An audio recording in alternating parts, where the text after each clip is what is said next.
Hey, this is Gary Simonelli at G-ROC Recording. Hey, I just want to talk about a video that I uploaded a couple of weeks ago, probably now. My band rehearsing in the studio, and I just want to talk about some of the settings I had for my GT-1000 and how I recorded it in my DAW, which is Studio One, and see some of the EQ settings and what I did, and or very little what I did to get a sound that I liked. I hope you guys liked it too. So I'll show you the settings on the GT-1000, and I'll show you the settings in the DAW. So let's get into it. Okay, so like I said, about a couple of weeks ago, I uploaded a video with about 4 songs on it. And those 4 songs were from well, at least the 3 of them were cover tunes that we do in our second set. So when we open up our second set, these are the 3 songs that we do in a row. And we also threw in an original that we do, and sometimes we put that in the first set or we throw it around anyway. Anyway, what I wanted to show you was, first, let me find it here. Let me bring that up. All right, so here's a GT-1000. Now this is plugged in right from the one of the outputs, right directly into my mixer. So that's where the output is going. This is my whole setup. So here's I'll show you each and everything. Here's a EQ that I use sometimes. Sometimes I don't use it. Send and return. My effects pedal, wah, there it is. I use an outboard phase shifter, and I'm using one of the loops in, and that's what that is. So when I turn that on, here,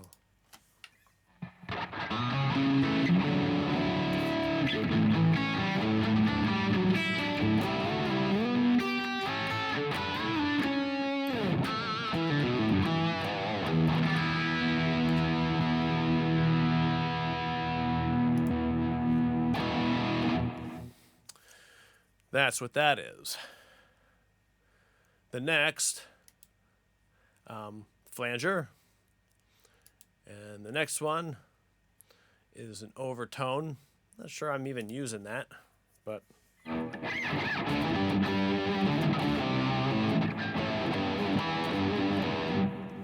that's what that is. And it goes into this section first. This is basically on all the time. I have a distortion, a tube screamer up there. And I don't think I ever use it. The next, I added a tremolo or a vibe. This is using the extended features of the latest firmware. So you have the 4th effect. So I made it a vibe.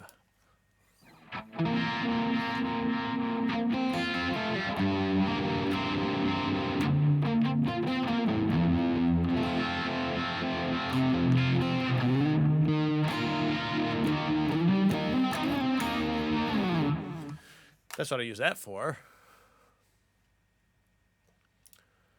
This is my amp. So I use the maximum. These are all my settings. Get a load of that, kiddos.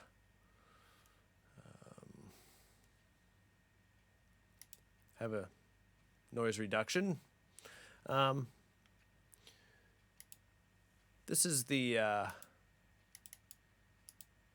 oops. Come on. So if I was going to use a clean sound,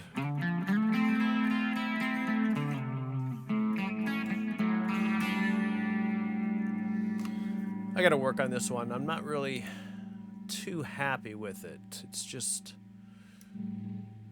I don't know if I'm digging it or not.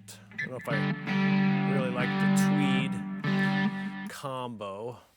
I could have a Marshall. Let's see. Here's a big combo. What's the big combo here? I already don't like that. I already think that's terrible.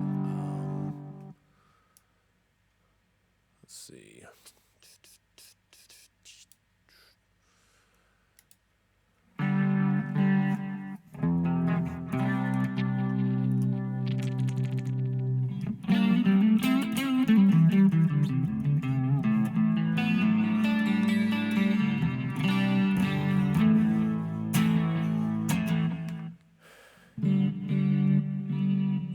too hip on that either. I guess the twin combo.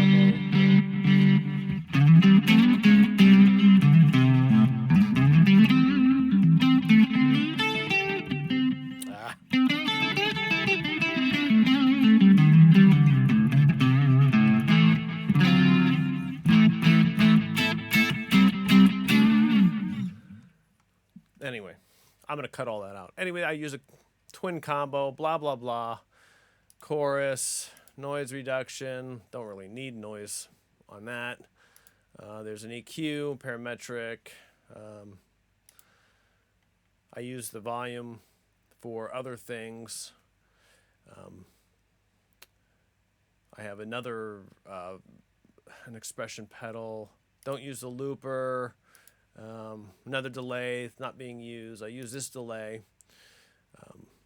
Using a dual delay, but once you use the fourth effect, it's actually becomes mono anyway, so it doesn't really make much difference.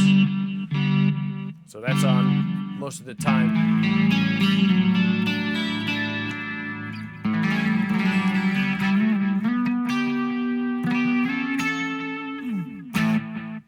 So with my other expression pedal, what I do is I manipulate the delay, time, and volume with that so I can add more on anything. It doesn't have to be a lead. So that's that. This section here really doesn't do anything. I was starting to do something with it and kind of just left it there. And then all the other stuff, cab sims and blah, blah, blah. So that's what I use.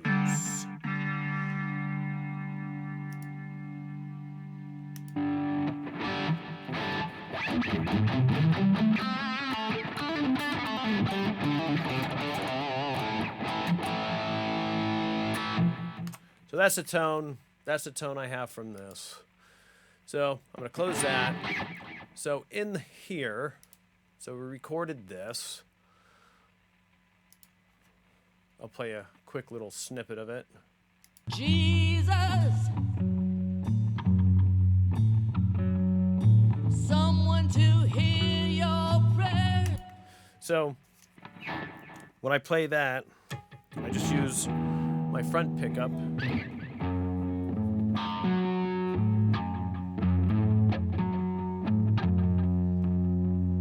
I do a little balance in between and lower the volume controls.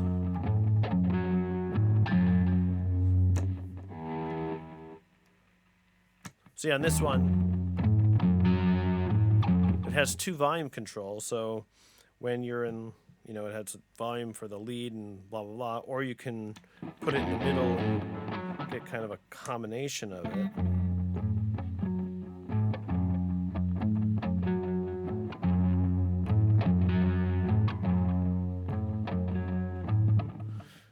And then that's how I get my, you know, the tone. So it goes.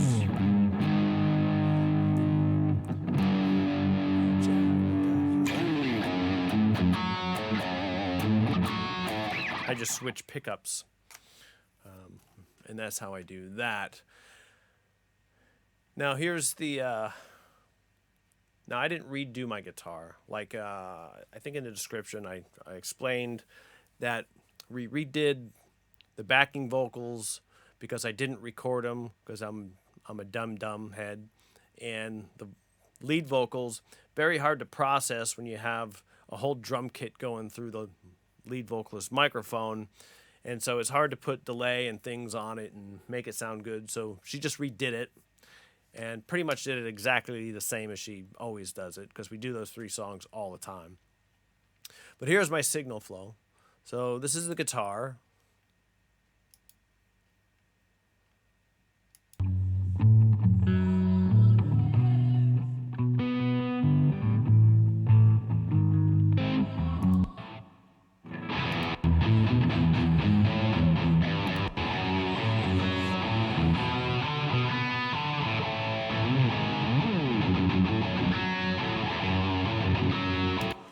So here, all I did, I have the Shep's Omni channel, and here are the settings. So it's about 12 o'clock on the preamp, I cut just a little high end. And then over here, I boosted a little 13, 14, just a tiny bit, and a little tiny bit of low end, whatever it was set at.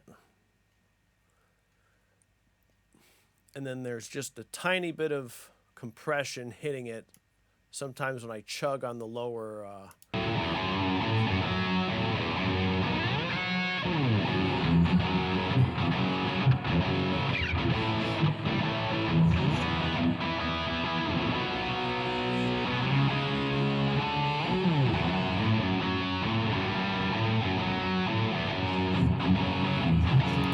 so it's just kind of hitting around maybe 1 dB of compression, and this is effect compressor, and this is just how I have it set up. And then I added a little bit here on the bus, so I have the guitar in case I was gonna do another overdub, but I decided not to. So I always add a bus because what you can do is you have folders, and you can pack the folder and hide all that stuff, and you don't have to look at it anymore. So I use a Pultec sort of thing. I saw this little tutorial over at Spectre Sound. Check him out. He's a weirdo, but he's got some cool ideas. Well, he got this idea from somebody, so it's not actually his.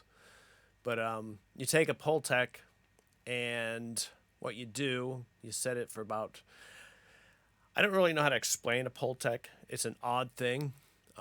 It's a very unique EQ in the fact that you can boost and you can cut on the same frequency, which is weird.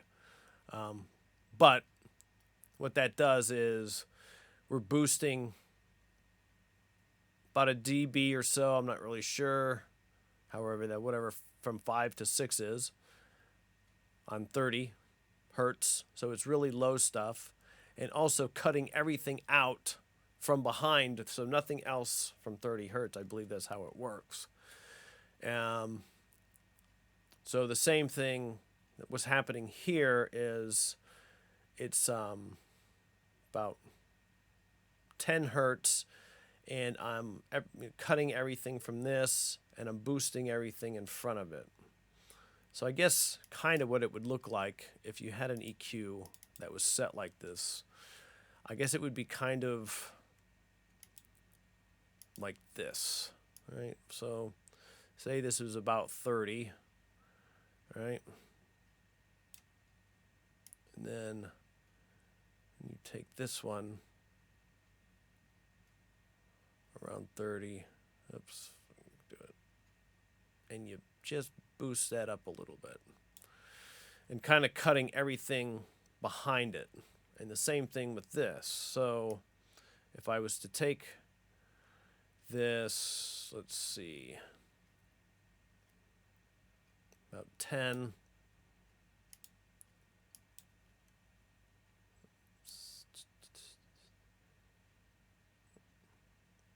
It's about 10K, and then I was to boost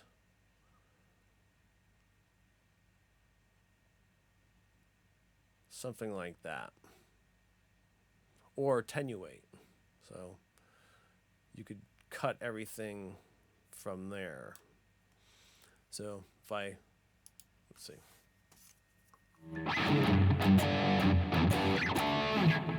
Here, let me play the track, because I don't have this on there. So let's see.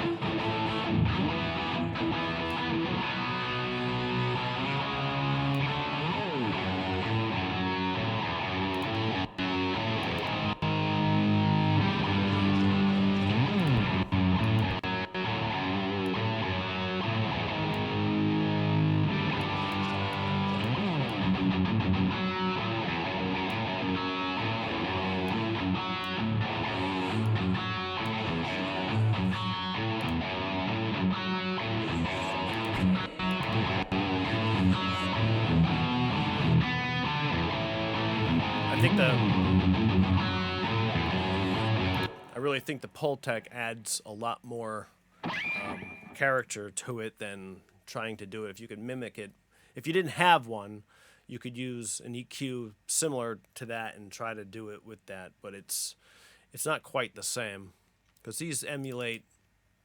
I think sometimes these are tube, so this is a tube EQ, and I think sometimes they were passive. There was a passive version of this. I don't know. I don't know the history. Maybe you guys can leave some comments and let me know. But anyway, that's a little trick to give it just a little bit more balls to.